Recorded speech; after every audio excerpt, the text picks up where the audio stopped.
Halo, Assalamualaikum. Di sini kami akan mempresentasikan hasil diskusi kami dengan materi daging. Kami dari kelompok 5 yang beranggotakan 3 orang. Saya sendiri Adisti Ramadhani dan 2 teman saya yaitu Putra dan Maya. Oke, untuk mempersingkat waktu langsung saja kita ke materinya.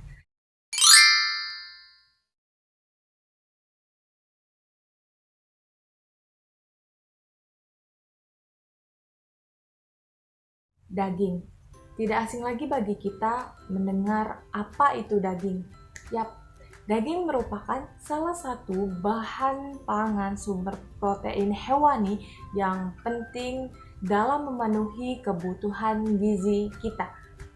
Dalam kebutuhan gizi manusia, selain mutu proteinnya yang tinggi, daging mengandung asam amino esensial yang lengkap dan seimbang, serta terdapat beberapa jenis mineral dan vitamin.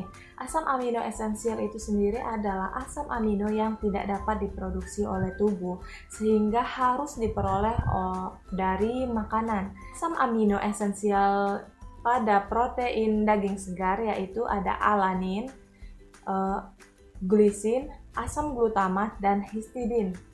Daging yang dimakan dapat berasal dari berbagai macam ternak, yaitu sapi, daging kambing, daging kerbau, daging domba, daging ayam, atau sebagainya. Daging adalah semua jaringan hewan dan semua produk hasil pengolahan jaringan-jaringan tersebut yang sesuai untuk dimakan serta tidak menimbulkan gangguan kesehatan bagi yang memakannya. Daging dapat diolah dengan cara dimasak, digoreng, dipanggang, diasap, diasam, disate, atau menjadi produk olahan lainnya. Oke, next. Berdasarkan asalnya, protein terbagi menjadi 3, yaitu protein sarkoplasma, protein myofibril, dan ketiga protein jaringan ikat. Oke, langsung saja kita yang ke pertama. Protein sarkoplasma merupakan protein larut air karena umumnya dapat diekstrak oleh air dan larutan garam encer. Yang kedua yaitu protein myofibril yang terdiri atas aktin dan myosin serta sejumlah kecil troponin dan aktinin. Yang terakhir yaitu protein jaringan ikat, merupakan fraksi protein yang tidak larut, terdiri atas protein kolagen, elastin, dan retikulin, tetapi memiliki sifat larut dalam larutan garam. Oke, next. Oke, lanjut. Secara umum, komposisi kimia daging terdiri atas 70% air, 20% protein, 9% lemak, dan 1% abu. Jumlah akan berubah bila hewan digemukkan yang akan menurunkan presentasi air dan protein, serta meningkatkan presentasi lemak. Oke, kita bisa lihat di tabel kandungan gizi dalam 100% dari berbagai macam daging. Kandungan lemak pada daging menentukan kualitas daging karena lemak menentukan cita rasa dan aroma daging. Keragaman yang nyata pada komposisi lemak terdapat antara jenis ternak memamah biak dan jenis ternak yang tidak memamah biak. Karena apa? Karena adanya hidrogenasi oleh mikroorganisme rumen.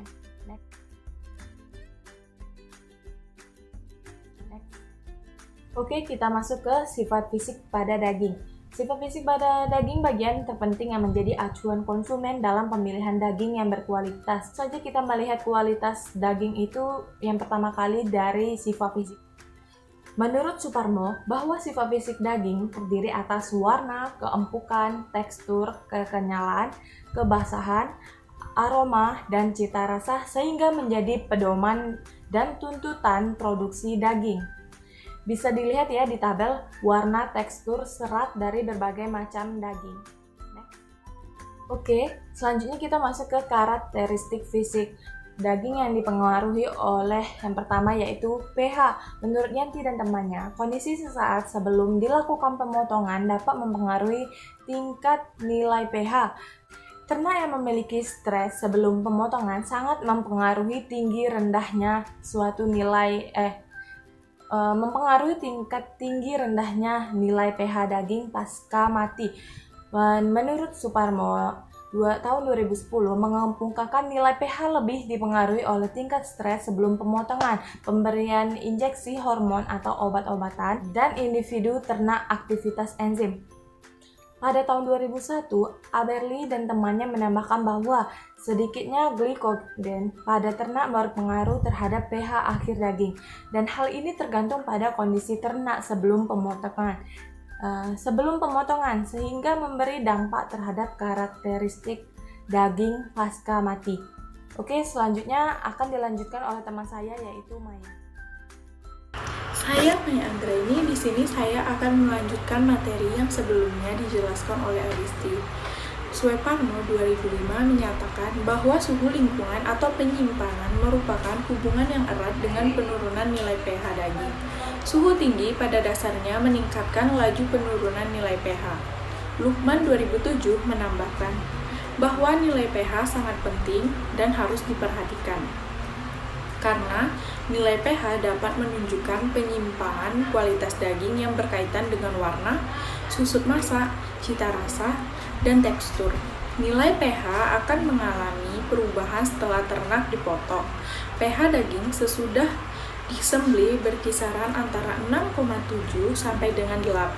Pada daging sapi dalam waktu 25 jam sesudah dipotong terjadi penurunan pH hingga 5,6 sampai dengan 5,8 di dalam semua otot-otot. Perubahan pH tergantung pada jumlah glikogen dalam tubuh ternak normal. 2. Susut masak. Susut masak merupakan perbedaan antara bobot daging yang sebelum dan yang sesudah dimasak dan dinyatakan dalam presentasi. Daging dengan susut masak yang lebih rendah mempunyai kualitas yang relatif lebih baik daripada daging dengan susut masak yang lebih besar. Kualitas daging ini berkaitan dengan banyaknya nutrisi yang hilang selama pemasakan. Secara umum, daging dengan susut masak yang rendah memiliki nutrisi yang baik, dikarenakan sedikit mengalami pengurangan nutrisi pada saat pemasakan. 3. Daya ikat air. Daya ikat air oleh protein daging atau water holding capacity atau water binding capacity WHC dan WBC adalah kemampuan daging untuk mengikat airnya atau air yang ditambahkan selama ada pengaruh kekuatan dari luar. Daya mengikat air pada daging dipengaruhi oleh faktor yang mengakibatkan perbedaan daya mengikat air di antara otot, misalnya spesies, umur, dan fungsi otot, serta pakan, transportasi, temperatur, kelembapan, penyimpanan, dan preservasi, jenis kelamin, kesehatan, perlakuan sebelum pemotongan, dan lemak intramuskuler. Dan fisik daging dapat dikelompokkan menjadi daging segar yang dilayukan atau tanpa pelayu. 1. Daging yang dilayukan kemudian didinginkan atau bisa disebut daging dingin. Daging yang dilayukan didinginkan kemudian dibekukan, yang disebut daging beku, daging masak, daging asap, dan daging olahan.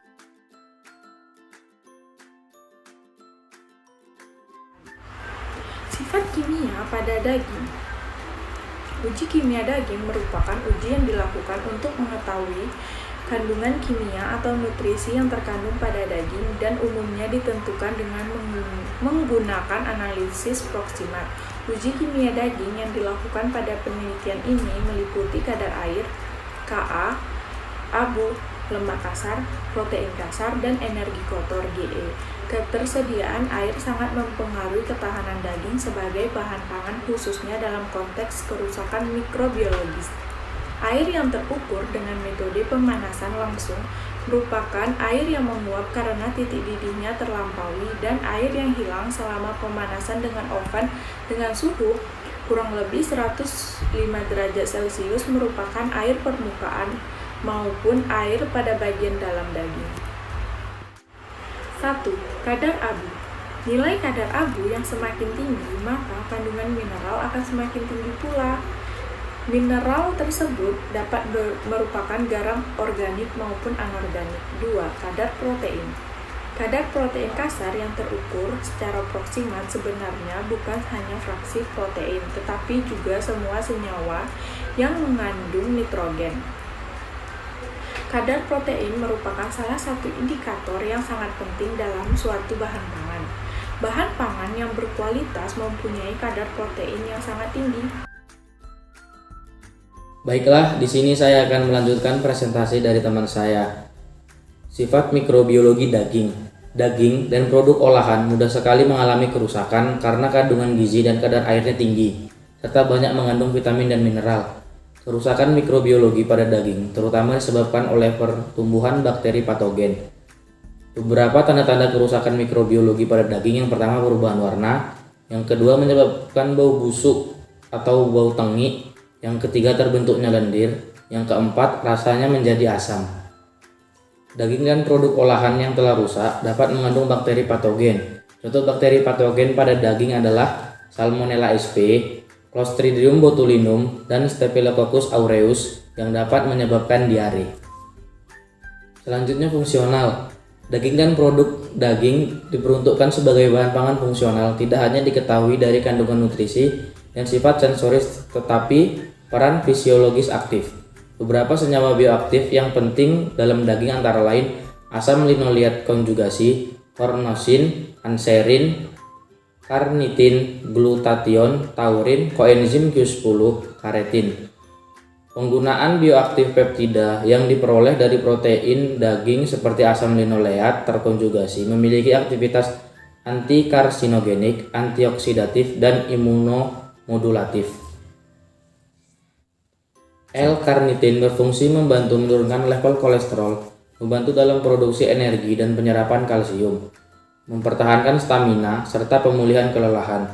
Dan dipeptida histidil seperti karnosin dan anserin yang paling berlimpah sebagai antioksidatif dalam daging memiliki fungsi sebagai penyembuh luka, pemulihan kelelahan, dan aktivitas anti-stres.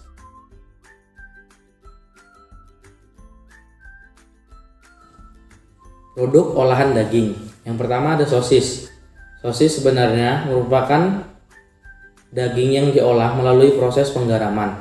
Berdasarkan prosedurnya, sosis merupakan makanan yang dibuat dari daging yang digiling dan dibumbui, kemudian dimasukkan ke dalam selongsong bulat panjang. Selongsong dapat berupa usus sapi ataupun buatan. Yang kedua ada bakso. Bakso merupakan olahan daging yang populer di kalangan masyarakat Indonesia. Tahap pembuatannya: yang pertama, daging digiling, kemudian pembuatan adonan, bentukan bulatan, dan perebusan hingga bulat bakso mengapung. Yang ketiga ada abon. Abon merupakan produk olahan daging dengan cara disuir. Prosesnya, daging direbus hingga empuk, kemudian dipukul-pukul dan disuir, dan ditambah bumbu.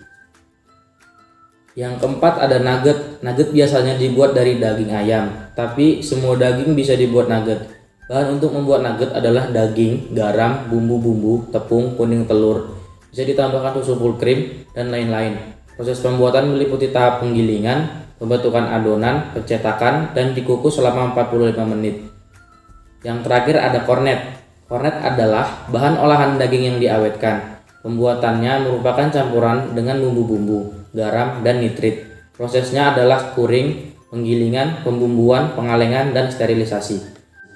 Sekian presentasi dari kelompok 5. Apabila ada kesalahan dalam menyampaikan materi, kami mohon maaf. Saya akhiri. Wassalamualaikum warahmatullahi wabarakatuh.